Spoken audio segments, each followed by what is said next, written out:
Hello, in front of me I've got CROSSCALL Core M5. In this video I'll show you all unlock methods.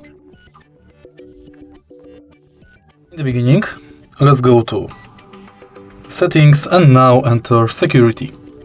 Go to Screen Lock, and as you can see right here we've got 5 types of screen locks: non-swipe, pattern, pin and password. We are going to use each one of them to unlock the phone, and let's start with 2 non-security screen locks, which is non and swipe.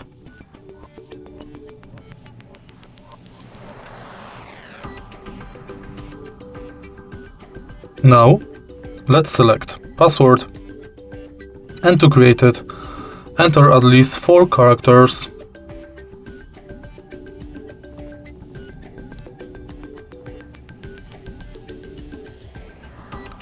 Next, let's select PIN number,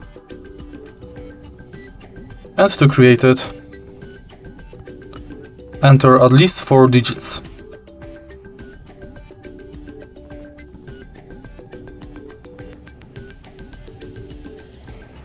In the end, let's select pattern, and to create it, connect at least 4 dots. And that's basically it for unlock methods. If you find this video helpful, please leave like, comment and subscribe.